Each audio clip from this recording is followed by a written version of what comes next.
Welcome students, জ্ঞানজ্যোতি coaching সেন্টারের পক্ষ থেকে তোমাদের সকলকে আরো একবার স্বাগত।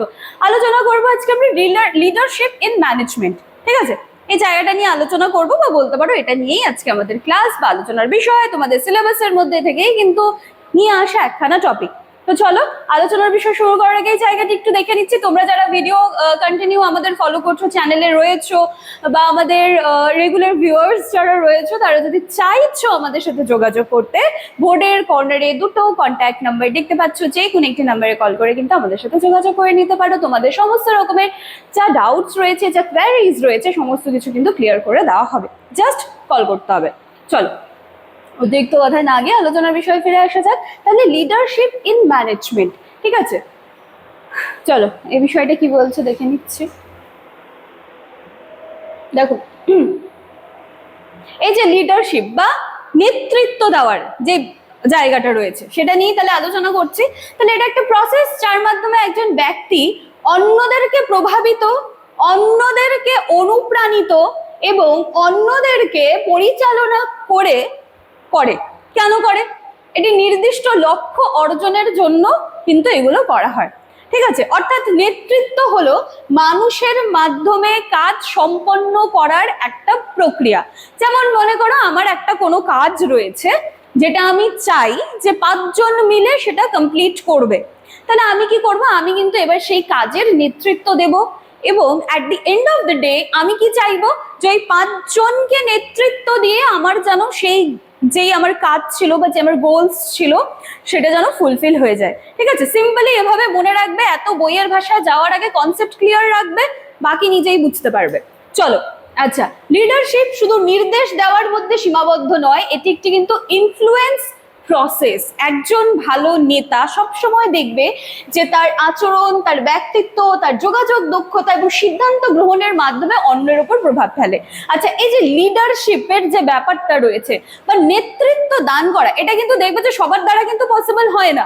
ঠিক আছে, সবাই কিন্তু ওই 4 জন 5 জন একটা গ্রুপ বা একটা টিমকে যে এগিয়ে নিয়ে যাবে বা পুরো টিমকে কি বলবো যে ডিরেকশন দিবে, সেটা কিন্তু সকলের দ্বারা পসিবল হয় না। এটা তাদের দ্বারাই পসিবল হয় যাদের দেখবে যে ব্যক্তিত্ব বা তাদের অন্যদের সাথে কমিউনিকেশন স্কিল, এই জায়গাগুলো যখন একটু ডিফারেন্স কারোর মধ্যে দেখতে পাবে, বুঝবে যে তার মধ্যে কিন্তু সে লিডারশিপ কোয়ালিটি বলি না আমরা সেই কথাটা, তখন কিন্তু তার মধ্যে সেটা চলে আসে। তো ম্যানেজমেন্টের ক্ষেত্রে লিডারশিপ খুবই গুরুত্বপূর্ণ, কারণ শুধুমাত্র পরিকল্পনা বা সংগঠন করলেই হবে না, কাজটাও কিন্তু আমাদেরকে সম্পন্ন করতে হবে। মনে করো তোমার কাছে প্রচুর প্ল্যানস, কিন্তু তুমি কি করছো? তোমার মধ্যে কিন্তু সেই কোয়ালিটিটা নেই যে সেটাকে তুমি আর 5 জনকে দিয়ে সেই প্ল্যানস গুলোকে তুমি বাস্তবায়িত করছো, তাই না?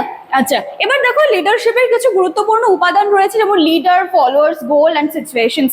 ঠিক আছে, লিডারে কি রয়েছে সবাই জানি, যিনি দিক নির্দেশনা দেন। ফলোয়ার্সরা কি করবে?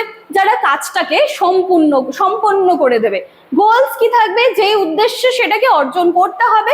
সিচুয়েশন বা পরিস্থিতিতে কি রয়েছে? যেখানে নেতৃত্ব প্রয়োগ করা হয়। তো একজন ভালো নেতা শুধুমাত্র কিন্তু কাজ করেন না, তিনি যেমন পুরো দলকে দিয়ে কাজটা করিয়ে নিতে পারেন, তেমনই কিন্তু এর সাথে সাথে পুরো দলের সমস্যা, সুযোগ সুবিধা সমস্ত কিছুই কিন্তু তিনি বুঝে শুনে মানিয়ে গুছিয়ে কিন্তু চলেন। ঠিক আছে, তো সবশেষে বলা যায় লিডারশিপ হলো ম্যানেজমেন্টের একটি অপরিহার্য অংশ, যা সংগঠনের লক্ষ্য অর্জনে কিন্তু মানুষকে একত্রিত করে এবং তাদেরকে কি করে, যেটা আমি শুরু থেকে বলছি, যে শুধু ওই গ্রুপ তৈরি করলে হবে না, তোমার মধ্যে সেই কোয়ালিটিটা থাকতে হবে যাতে তুমি একটা পুরো টিমকে, একটা 20 জনের একটা টিম রয়েছে তোমার, সেই 20 জনের টিমকে যেন তুমি লিড করতে পারো। ঠিক আছে, তোমার মধ্যে কিন্তু সেই কোয়ালিটিটা থাকতে হবে, তবেই গিয়ে কিন্তু এই যে নেতৃত্ব দান করা বা লিডারশিপ যে কোনো কিছুতে, তবেই কিন্তু সেটা ফুলফিল হবে। আমরা দেখি না আমাদের যে দেশের লিডার্স যারা রয়েছে, ঠিক আছে, তাদের দেখো তাদের মানে কি বলবো যে তাদের আন্ডারে কতজন কিন্তু কাজ করছেন, তাহলে কেন তারা সকলে সে একজন ব্যক্তিত্বের ডিরেকশনে পুরো কাজটা করছেন?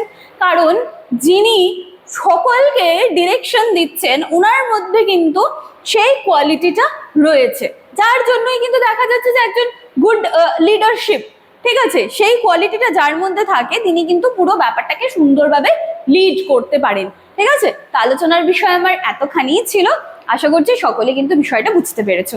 চলো দেখা হচ্ছে আবার নেক্সট দিনের ক্লাসে। Thank you.